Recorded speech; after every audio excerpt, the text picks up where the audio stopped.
ಕನ್ನಡ ಕೌಸ್ತುಭ 17/11/2024 ಇವತ್ತಿನ ದಿನಾಂಕದಂದು Gara films, ಸೂರ್ಯಗಗನ magazine and ಮತ್ತು ಗಾರಾ ಫೌಂಡೇಶನ್ ವತಿಯಿಂದ ಇವರಿಗೆ ಕನ್ನಡ ಕೌಸ್ತುಭ ಪ್ರಶಸ್ತಿಯನ್ನು ನಾವು ವರಪ್ರಸಾದ್ ಶರ್ಮಾ ಅವರಿಗೆ ಪ್ರದಾನ ಮಾಡ್ತಾ ಇದ್ದೀವಿ.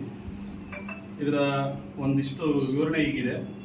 ಶ್ರೀಯುತ ಬಿ ವರಪ್ರಸಾದ್ ಶರ್ಮಾ ಅವರ ವಿವಿಧ ಪ್ರಕಾರದ ಕಿರುಚಿತ್ರ ನಿರ್ಮಾಣದ ಚಟುವಟಿಕೆಯನ್ನು ಪರಿಗಣಿಸಿ ಗಾರಾ ಫೌಂಡೇಶನ್ನಿಂದ ಕೊಡಮಾಡಲಾಗುತ್ತಿರುವ ಕನ್ನಡ ಕೌಸ್ತುಭ 2024 ಪುರಸ್ಕಾರವನ್ನು ನೀಡಲು ಹರ್ಷಿಸುತ್ತೇವೆ. ಶ್ರೀಯುತರು ಯುವ ಕಿರುಚಿತ್ರ ನಿರ್ದೇಶಕರಾಗಿ ರಚನಾತ್ಮಕ ಹಾದಿಯಲ್ಲಿ ಸಾಗುತ್ತಿದ್ದು, ಶಿವಮೊಗ್ಗ, ಬೆಂಗಳೂರು ಪ್ರದೇಶಗಳಲ್ಲಿ ವಿವಿಧ ಬಗೆಯ ಕಿರುಚಿತ್ರದ ರಚನೆ ಹಾಗೂ ನಿರ್ದೇಶನ, ಉದ್ಯಮಗಳ ಪ್ರಮೋಷನ್, ಹೊಸ ಸಿನಿಮಾಗಳ ಕುರಿತು ಚಿತ್ರ ಸಮಾಜದ ದೃಶ್ಯಾಭಿಪ್ರಾಯ ಸಂಗ್ರಹಿಸಿ ಸಾಮಾಜಿಕ ಜಾಲತಾಣದ ಮೂಲಕ ವೀಕ್ಷಕ ಸಮುದಾಯವನ್ನು ಉತ್ತೇಜಿಸುತ್ತಲೇ ಕನ್ನಡ ಚಂದನವನಕ್ಕೆ ಬೆಂಬಲಿಸುತ್ತಿರುವ ಈ ಯುವ ಮನಸ್ಸನ್ನು ಪ್ರಶಂಸಿಸಿ ಈ ಪ್ರಶಸ್ತಿಯನ್ನು ಪ್ರದಾನ ಮಾಡಲಾಗುತ್ತಿದೆ.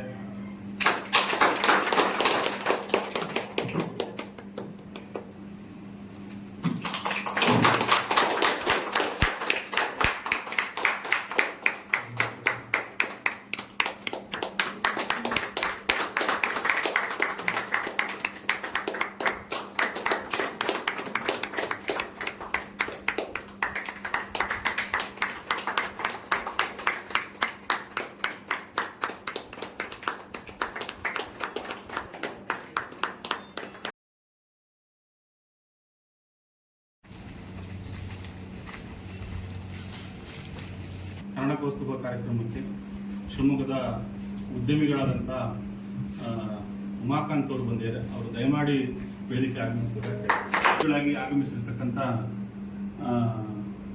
ಉಮಾಕಾಂತ್ ಅವರು ಉದ್ಯಮಿಗಳು ಅವರಿಗೂ ಪುಷ್ಪಾರ್ಚನೆ ಮಾಡೋದ್ರ ಮೂಲಕ ಉದ್ಘಾಟನೆ ಮಾಡಬೇಕು.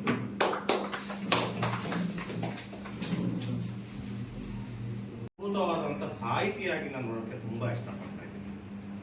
ಸ್ನೇಹಿತರೆ, ಏನಾಗುತ್ತೆ, ಪತ್ರಕರ್ತರು ಯಾರು ಬೇಕಾದ್ರೆ ಆಗ್ಬೋದು, ನೆನ್ಪಿಟ್ಟು ಈ ಸಾಹಿತಿಗಳು ಆಗೋದಿದೆಯಲ್ಲ ಅದರಷ್ಟು ದೊಡ್ಡ ಕೆಲಸ ಮತ್ತೊಂದಿಲ್ಲ. ಅವಕಾಶ ಮಾಡಿಕೊಟ್ಟಿರ್ತಕ್ಕಂಥ ಅವರ ಕುಟುಂಬದವರಿಗೆ, ಅಮ್ಮವರಿಗೆ ವಿಶೇಷವಾಗಿ ನಾನು ಗಾರಾ ಫೌಂಡೇಶನ್ ವತಿಯಿಂದ ಅವರಿಗೆ ಧನ್ಯವಾದಗಳನ್ನು ತಿಳಿಸ್ತೇನೆ. ಹಾಗೆಯೇ ಅನೇಕ ಕನ್ನಡ ಭಾಷೆ ಇರ್ಬೋದು, ಪರಭಾಷೆಗಳು ಇರ್ಬೋದು, ಈ ಮಲೆನಾಡಿನ ಮಣ್ಣಿನ ಮಗ ಅಂತಲೇ ಗುರುತಿಸ್ಕೊಂಡಿರುವಂಥ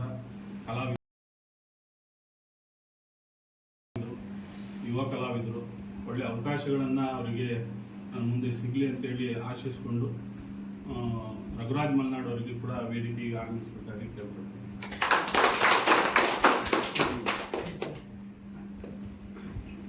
ಹಾಗೆಯೇ ಈ ಒಂದು ಕಾರ್ಯಕ್ರಮಕ್ಕೆ ಗೋಲ್ಡ್ ಸ್ಮಿತ್, ಚಿನ್ನ ಬೆಳ್ಳಿ ಕೆಲಸವನ್ನು ಮಾಡ್ತಕ್ಕಂಥ ಹಾಗೂ ಕಾಯಕದಲ್ಲೇ ತನ್ನ ಪ್ರವೃತ್ತಿಯಲ್ಲಿ ಸೇವೆಯನ್ನು ಮಾಡ್ತಾ ಇರ್ತಕ್ಕಂಥ ಅನಿಲ್ರು ನಮ್ಮ ಜೊತೆಲಿದ್ದಾರೆ. ಅವರು ಕೂಡ ವೇದಿಕೆಗೆ ಆಗಮಿಸ್ತಾರೆ. ಶ್ರೀನಿವಾಸ್ ಈ ಒಂದು ಸಂಸ್ಥೆಯ ಮ್ಯಾನೇಜ್ಮೆಂಟ್ ಟ್ರಸ್ಟಿಯ ಕೆಲಸವನ್ನು ಮಾಡ್ತಾ ಇದ್ದೀನಿ. ಈ ಕಳೆದ 20 ವರ್ಷಗಳಿಂದ ಕನ್ನಡ ಸೇವೆ ಜೊತೆಯಲ್ಲಿ ಪತ್ರಕರ್ತನಾಗಿ, ಸಾಹಿತಿಯಾಗಿ ಈ ಮಲೆನಾಡಲ್ಲಿ ಕೂರಿಸ್ಕೊಂಡು ಕೆಲಸವನ್ನು ಮಾಡ್ತಾ ಇರುವಂಥದ್ದು. ಈ ಕನ್ನಡ ಕೌಸ್ತುಭ ಕಾರ್ಯಕ್ರಮ ಯಾಕೆ ಮಾಡ್ತಾ ಇದೀವಿ ಅನ್ನೋದ್ರ ಬಗ್ಗೆ ನೆಕ್ಸ್ಟ್ ಕಾರ್ಯಕ್ರಮದಲ್ಲಿ ಹೇಳ್ತೀವಿ ಮುಂದೆ.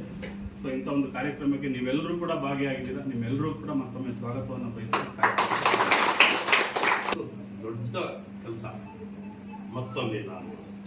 ಆ ಒಂದು ಸಾಹಿತಿ ಸ್ಥಾನದಲ್ಲಿ ನಮ್ಮ ಮಲೆನಾಡಿನ ಭಾಗದಲ್ಲಿ ನಮ್ಮ ಸ್ನೇಹಿತರಾದಂಥ ಗಾರಾ ಶ್ರೀನಿವಾಸ್ ಅವರು ತುಂಬ ಎತ್ತರಕ್ಕೆ ಬೆಳೀತಿದ್ದಾರೆ. ದೇವರು ಅವರಿಗೆ ಇದೇ ರೀತಿ ಒಂದು ಯಶಸ್ಸು ಕೊಡಲಿ ಅಂತ ಮೊದಲು ನಾನು ಕೇಳ್ತೀನಿ.